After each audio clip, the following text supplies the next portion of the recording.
दोस्तों रिलायंस पावर की बात करें तो स्टॉक के अंदर आज काफ़ी अच्छी तेज़ी देखने को मिल रही है। रिलायंस पावर का स्टॉक अब निचले लेवल से काफ़ी रिकवर हुआ है, लेकिन अपने 54 के जो हाई जो पिछले दिनों बना उससे लगभग 10 रुपये नीचे है।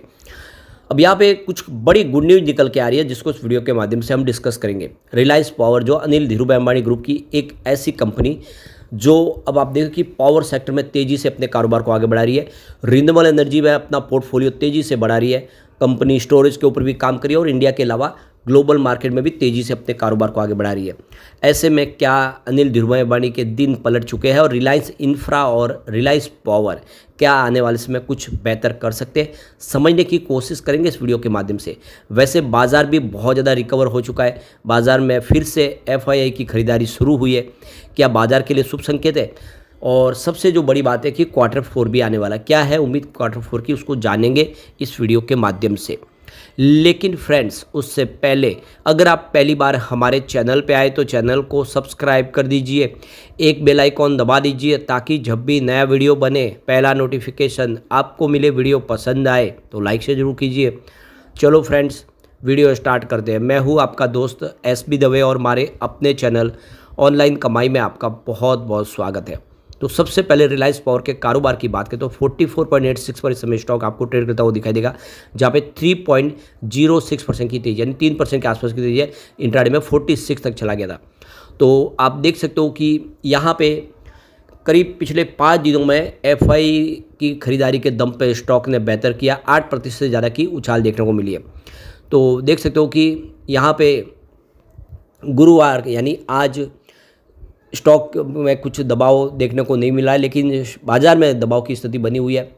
और इस बाज़ार के जो दबाव की स्थिति के बावजूद भी 7% की ज़बरदस्त उछाल रिलायंस पावर में देखने को मिली है। तो ये देख सकते हो कि करीब स्टॉक जो है बुधवार को करीब 43.53 के आसपास क्लोज हुआ था और आज 46 तक गया।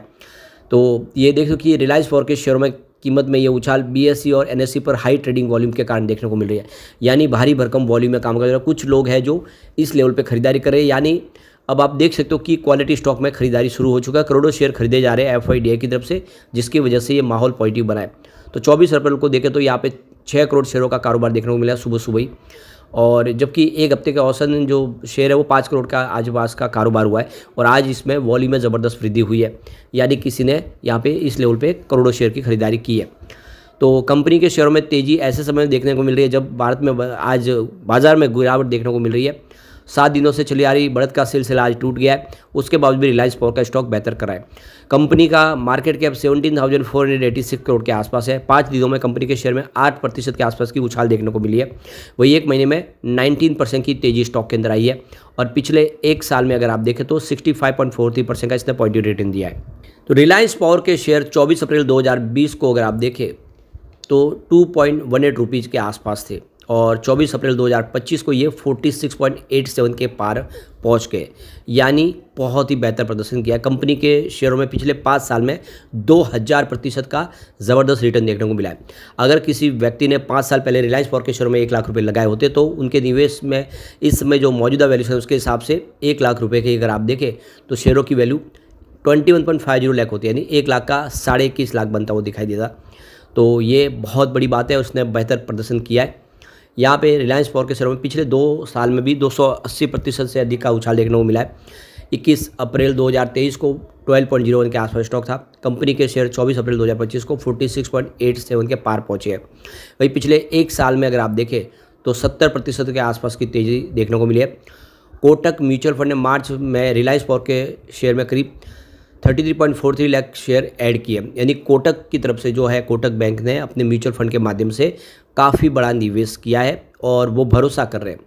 मार्च 2025 की तिमाही के शेयर होल्डिंग के मुताबिक 49 म्यूचुअल फंड्स के पास रिलायंस पावर के शेयर है और आप देखेंगे तो पिछले क्वार्टर में अगर हम देखें तो कोई म्यूचुअल फंड यहाँ पे निवेश करने को पसंद नहीं करता, लेकिन अब करीब 49 म्यूचुअल फंड ने एंट्री की है और इसके पीछे वजह यह भी है कि कंपनी पूरी तरह से कर्ज मुक्त हो गई है और तेज़ी से अपने कारोबार को आगे बढ़ा रही है, जिसकी वजह से म्यूचुअल फंड की पसंद बन चुका है स्टॉक। तो आने वाले समय हम कह सकते हैं कि ये जो स्टॉक है और बेहतर करता हुआ दिखाई दे सकता है। तो सबसे बड़ी बात है कि यहाँ पे जिस तरह से एफआई यहाँ पे निवेश को बढ़ा रहे, ये एक शुभ संकेत है। अब जो बड़ी अपडेट निकल के आ रही है, यहाँ पे देख सकते हो कि यूनियन मिनिस्टर प्रहलाद जोशी ने मंगलवार को ये कहा है कि 40 गीगावाट की एनर्जी की जो कैपेसिटी है बहुत जल्द यहाँ पे इंस्टॉल होती हुई दिखाई देगी। इसके लिए पावर परचेस एग्रीमेंट साइन किए गए।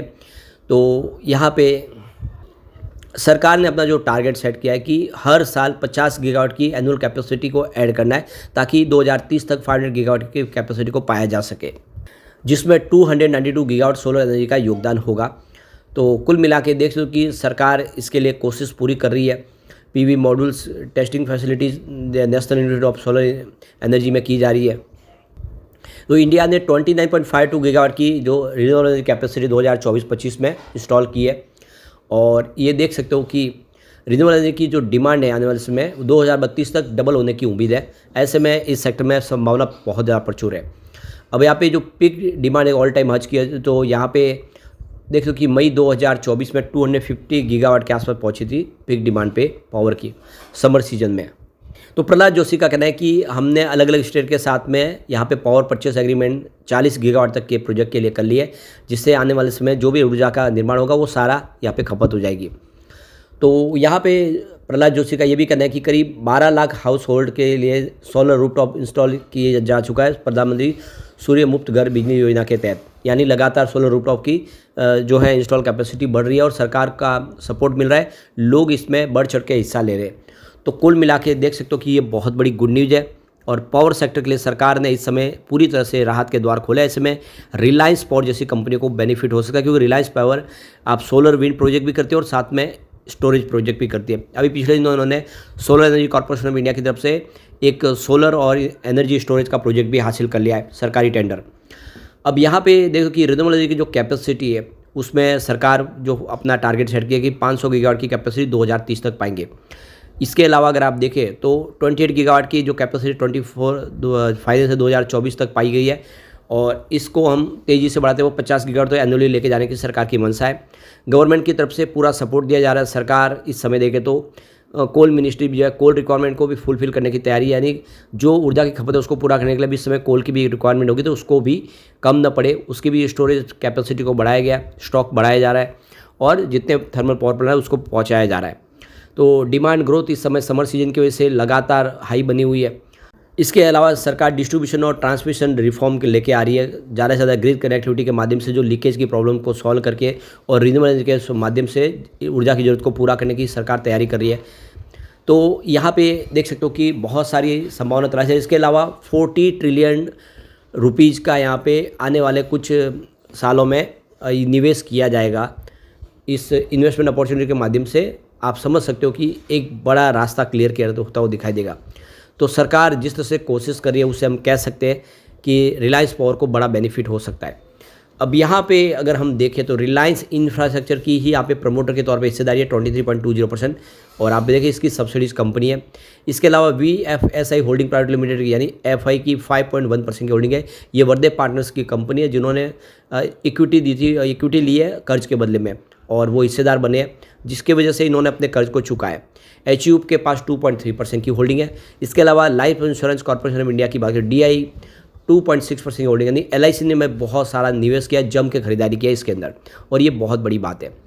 अब यहाँ पे अगर हम देखें तो FI की बात करें, FI ने अपनी होल्डिंग मार्च में इंक्रीज कर लिया। 12.95% की होल्डिंग थी, दिसंबर में जो 13.21% कर लिया है, ये एक शुभ संकेत है। इसके अलावा म्यूचुअल फंड ने भी अपनी होल्डिंग को इंक्रीज किया है। देख सकते हो कि 0% की होल्डिंग थी, देख सकते हो कि दिसंबर क्वार्टर में जो 0.38% बढ़ा चुकी है, यानी म्यूचुअल फंड ने भी जम के खरीदारी किया और ये आने वाले समय के लिए इशारा है कि रिलायंस पावर कमाल कर सकता है।